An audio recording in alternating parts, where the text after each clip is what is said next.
Students, जिस तरह regular हम आपको जो है क्वेश्चंस की सीरीज, हम कुछ ना कुछ क्वेश्चंस रेगुलर हम लोग डिस्कस कर रहे हैं, उसी क्रम में आज हम लोग लेक्चर 3 स्टार्ट करेंगे और उसमें से कुछ इंपॉर्टेंट क्वेश्चंस डिस्कस करेंगे। जैसे क्वेश्चन है कि लूनार कास्टिक का फार्मूला पूछता है कि what is formula of lunar caustic. तो लूनार कास्टिक का फार्मूला क्या होता है? AgNO3। इसका यूज अगर पूछ ले स्टूडेंट्स, यूज क्या है? तो मेडिसिन में एंटीसेप्टिक की तरह। एंटीसेप्टिक क्या होता है? ऐसा सब्सटेंस जो माइक्रो ऑर्गेनिज्म को किल करने में यूज होता है। किल माने मारने में, या उसकी ग्रोथ को इनहिबिट करने में यूज होता है। और ये कहां के माइक्रो ऑर्गेनिज्म? लिविंग सरफेस के, ये लिविंग ऑर्गेनिज्म होंगे, ठीक है, नॉन लिविंग के नहीं। जैसे अगर नॉन लिविंग का हमको अगर वहां पर एंटीसेप्टिक का काम करना है या जो है माइक्रोब्स को हटाना है नॉन लिविंग सरफेस में, यानी हॉस्पिटल्स वगैरह में अगर हम लोग फर्श पे जो है वो हटाते हैं, माइक्रोब्स हटाते हैं, तो उसके लिए हमको डिसइंफेक्टेंट का यूज करना पड़ेगा। डिसइंफेक्टेंट, ठीक है। तो डिफरेंस अगर हमको एंटीसेप्टिक और डिसइंफेक्टेंट में पूछता है तो एंटीसेप्टिक वो सब्सटेंस होते हैं जो दोनों का काम है माइक्रो ऑर्गेनिज्म को किल करना, लेकिन ये लिविंग जो भी लिविंग ऑर्गेनिज्म होते हैं, लिविंग ऑर्गेनिज्म उसके माइक्रोब्स को किल करेंगे। और जो डिसइंफेक्टेंट होता है वो नॉन लिविंग सरफेस के माइक्रो ऑर्गेनिज्म को किल करता है। ओके, समझ में आ गया होगा, ठीक है।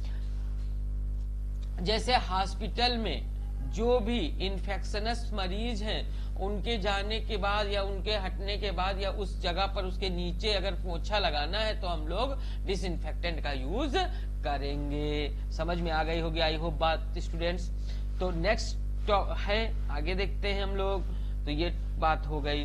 उसके बाद कुछ हम लोग रिएक्शन पढ़ेंगे, रिएक्शन, और उन रिएक्शन में यूज होने वाले कैटालिस्ट पढ़ेंगे स्टूडेंट्स। कैटालिस्ट क्या होते हैं? The substance which change the rate of reaction, change the rate of reaction, ठीक है, या alter the rate of reaction. और अब एनसीईआरटी में कहता है कि ऐसे सब्सटेंस जो रेट ऑफ रिएक्शन ROR को इंक्रीज करते हैं उनको तो कैटालिस्ट कहते हैं, कैटालिस्ट। लेकिन अगर कोई ROR को, रेट ऑफ रिएक्शन को डिक्रीज करता है तो उनको कैटालिस्ट अब नहीं कहेंगे, अब कहेंगे इनहिबिटर। क्या कहेंगे? इनहिबिटर। ओके, समझ में आ गया। तो यहां पर जो स्लॉट दे रहे हैं हम लोग, उसमें हमको डिस्कस करना है कुछ रिएक्शंस और उनमें यूज होने वाले कैटालिस्ट। बहुत इंपॉर्टेंट है टीजीटी साइंस के लिए क्वेश्चन और पीजीटी के लिए, तो बहुत इंपॉर्टेंट है। इस सीरीज को हम लोग डिस्कस करेंगे। तो अभी क्या डिस्कस करने जा रहे हैं, बाकी चीजें इरेज करके हम लोग खाली काम की बात करते हैं। कुछ केमिकल रिएक्शन होंगी और उन रिएक्शन में कौन से कैटालिस्ट यूज होते हैं, डायरेक्ट ये क्वेश्चन पूछ लेता है। तो भैया हाइड्रोजिनेशन ऑफ ऑयल के हाइड्रोजिनेशन में, ठीक है, हाइलाइटर का यूज कर ले रहे हैं हम लोग, ठीक है। हाइड्रोजिनेशन ऑफ ऑयल में निकिल कैटालिस्ट का यूज होता है। सबको क्लियर हो गया? इसी तरह H2SO4 सल्फ्यूरिक एसिड की प्रिपरेशन में किस कैटालिस्ट का यूज होता है अगर पूछ लेता है तो भैया V2O5 वैंडमियम पेंटाऑक्साइड का यूज होता है। देखिए अगेन वैंडमियम आ गया, और वैंडमियम क्या है? डी ब्लॉक का एलिमेंट है। पूछ लेगा डी ब्लॉक का एलिमेंट। डी ब्लॉक के एलिमेंट कैटालिस्ट क्यों बनाते हैं? Due to variable oxidation state. ये क्वेश्चन पूछ सकता है, oxidation state. Why D block element can form catalyst? Due to the variable oxidation state. ठीक है, तो 2 क्वेश्चन हो गए हैं। क्लियर हो गया स्टूडेंट्स? थोड़ा सा मैं हाइलाइटर यूज करना चाह रहा हूं, तो हाइलाइटर में क्या है, देखिए हाइड्रोजिनेशन ऑफ ऑयल में निकिल कैटालिस्ट का यूज होता है। H2SO4 की प्रिपरेशन में V2O5 कैटालिस्ट वैंडमियम पेंटाऑक्साइड कैटालिस्ट का यूज होता है, जहां पर वैंडमियम क्या है, डी ब्लॉक का एलिमेंट पूछता है क्वेश्चन की, डी ब्लॉक के element, why D block elements form catalyst, तो ड्यू टू VOS, V माने वेरिएबल, O माने ऑक्सीडेशन, S माने स्टेट के कारण। ठीक है, नेक्स्ट स्लाइड पे चलते हैं। बोस्क प्रोसेस ऑफ H2SO4, ये नई प्रोसेस है, समझ लीजिए पहले। ठीक है,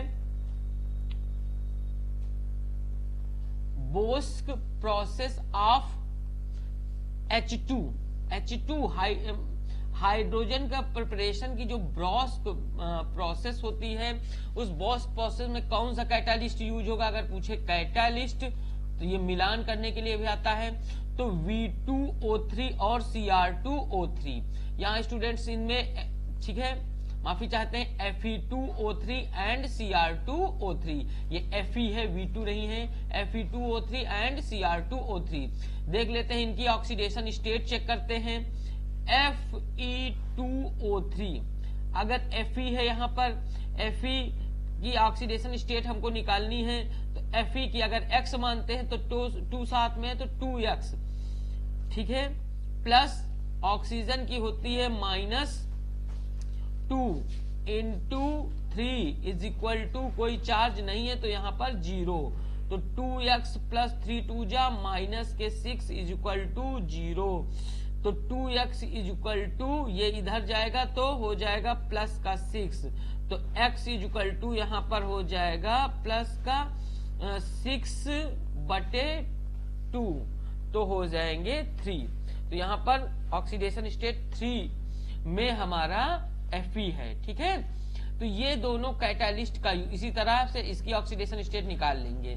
तो बोस्क प्रोसेस ऑफ H2 हाइड्रोजन के प्रिपरेशन में कौन सा कैटालिस्ट यूज होगा, तो उसमें यूज होता है catalyst students Fe2O3 plus Cr2O3। ठीक है, तो ये हो गया।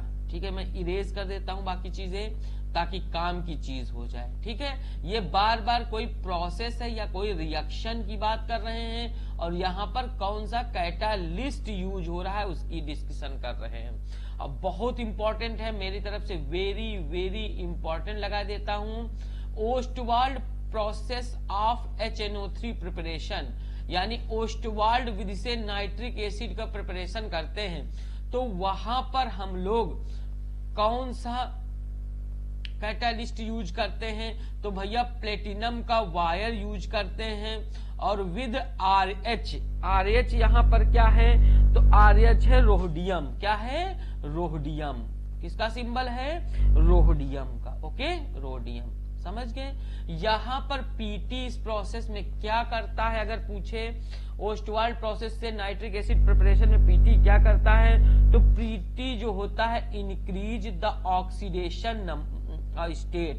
PT क्या करता है, increase the oxidation, PT increase INCREASES increases the oxidation of ammonia NH3 so that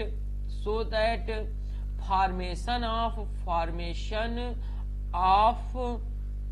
HNO3 also increases। Okay, तो यहां पर PT का काम समझ में आ गया होगा, आई होप स्टूडेंट्स। तो इस तरह से यहां पर एक थोड़ा सा एक चीज और क्वेश्चन यहां से बनता है, H2 की प्रिपरेशन किस प्रोसेस से हो रही है, बोस्क प्रोसेस से। ओके, अब यहां पर पूछता है कि फार्मूला ऑफ वाटर गैस, क्या पूछता है इससे, यहां पर देखिए फार्मूला ऑफ वाटर गैस का फार्मूला आपके पीजीटी में पूछता है, तो भैया वाटर गैस का फार्मूला होता है CO प्लस H2 यानी कार्बन मोनोऑक्साइड प्लस H2। ये किसका फार्मूला है? वाटर गैस का है। ठीक है, इतनी बात क्लियर हो गई। कुछ और इंपॉर्टेंट क्वेश्चन को डिस्कशन करते हैं नेक्स्ट स्लाइड में। थ्योरी ऑफ इंडिकेटर किसने दिया अगर पूछ लेता है एग्जाम में? Theory of indicator, theory of indicator किसने दिया? तो भैया थ्योरी ऑफ इंडिकेटर दिया ओस्टवाल्ड ने। किसने दिया? ओस्टवाल्ड ने। क्लियर हो गया? थ्योरी ऑफ इंडिकेटर किसने दिया? ओस्टवाल्ड ने। पूछता है ट्रांसपोर्ट नंबर, ट्रांसपोर्ट नंबर की खोज किसने की? ट्रांसपोर्ट नंबर, ये सब क्वेश्चन बहुत आते हैं। ट्रांसपोर्ट नंबर की खोज किसने की अगर पूछ ले तो ट्रांसपोर्ट नंबर की खोज की हिट्रॉफ ने। किसने की? हिट्रॉफ ने, हिट्रॉफ ने। ठीक है, हिट्रॉफ ने की। ठीक है, थ्योरी ऑफ स्ट्रॉन्ग इलेक्ट्रोलाइट की खोज किसने की? किसने दिया? Theory of strong electrolyte, strong electrolyte, ये किसने दिया अगर पूछ ले? इलेक्ट्रोलाइट, बहुत इंपॉर्टेंट है। तो ये दिया डी बाय हक्कल ने, D bye हक्कल, HUCKEL, D bye हक्कल, आपको वहां पर मार देना है निशान। गोल्ड नंबर किसने दिया? गोल्ड नंबर की डिस्कवरी किसने की? गोल्ड नंबर, तो भैया गोल्ड नंबर की डिस्कवरी की जिक्समंडी ने। किसने की? जिक्समंडी, जिक्समंडी। ओके, ठीक है। तो इस तरह से बहुत इंपॉर्टेंट क्वेश्चन की ये सीरीज थी। ठीक है, इनको हम लोग पढ़ेंगे। फिर एक बार मैं ये देख लीजिएगा, ये क्वेश्चंस बहुत आते हैं। एक बार मैं रिवाइज किए देता हूं ताकि आपको बहुत ज्यादा बेनिफिट हो। ठीक है, हाइलाइटर में ढूंढ रहा हूं, हाईलाइट कर देता हूं इसको। तो थ्योरी ऑफ इंडिकेटर ओस्टवाल्ड ने दिया, ट्रांसपोर्ट नंबर हिट्रॉफ ने दिया, theory of strong electrolyte Debye Huckel ने दिया, गोल्ड नंबर जिक्समंडी ने दिया, जिक्समंडी ने दिया। ओके, इस तरह से ये सारे बहुत क्वेश्चन इंपॉर्टेंट है। इसी तरह से कुछ क्वेश्चन ये to the tick the mark हैं। अगर आप आते हैं तब कर पाएंगे, और यदि नहीं आते हैं तो ऐसे क्वेश्चंस आप कर भी नहीं पाएंगे भैया। ठीक है, कुछ और क्वेश्चंस हैं। रिसल्ट आयोडीन वैल्यू से क्या पता लगता है अगर क्वेश्चन पूछ ले? नेक्स्ट कुछ क्वेश्चंस हैं, देख लीजिए। नेक्स्ट क्वेश्चन के कुछ है डायरेक्ट जो क्वेश्चन पूछे जाते हैं। आयोडीन वैल्यू क्या बताती है? आयोडीन वैल्यू, तो भैया आयोडीन वैल्यू बताती है डिग्री ऑफ अनसेचुरेशन। क्या बताती है? ठीक है ना, आयोडीन वैल्यू बताती है डिग्री ऑफ अनसेचुरेशन, यानी अनसेचुरेशन मतलब कि किसी फैट या ऑयल में, किसी फैट या ऑयल के फार्मूले में कितने डबल बॉन्ड हैं। क्लियर हो गया? ठीक है, आयोडीन वैल्यू ये बताती है। सैपोनिफिकेशन वैल्यू क्या बताती है? सैपोनिफिकेशन वैल्यू, सैपोनिफिकेशन वैल्यू क्या बताती है स्टूडेंट? तो सैपोनिफिकेशन वैल्यू क्या है? डिटरमाइन करती है। सैपोनिफिकेशन वैल्यू डिटरमाइन या determine the average, determine the average molecular mass, molecular mass. Okay, तो इस तरह से स्टूडेंट्स बहुत ही इंपॉर्टेंट क्वेश्चन टीजीटी और पीजीटी के आपके हो गए हैं। ठीक है, तो भैया इसी तरह के क्वेश्चंस के लिए चैनल को, जो टीजीटी और पीजीटी के किसी भी जीआईसी हो, एलटी हो या उत्तराखंड पीजीटी हो, यूपी पीजीटी हो, इसके लिए चैनल को सब्सक्राइब करिए और लाइक करिए, कमेंट करिए। ओके, ताकि हम इनको आपको बारी बारी से रोज शाम को 7 o'clock पे आपको कुछ जो है क्वेश्चंस बहुत इंपॉर्टेंट बताएंगे ताकि आप उन क्वेश्चंस को करके फायदा उठा सकें। Thank you students. अगर आपको चीजें समझ में आ रही हैं, छोटे कम समय में ज्यादा आपको कंटेंट मिल रहा है, तो चैनल को जरूर सब्सक्राइब करिएगा। Thank you students, meet you in next video.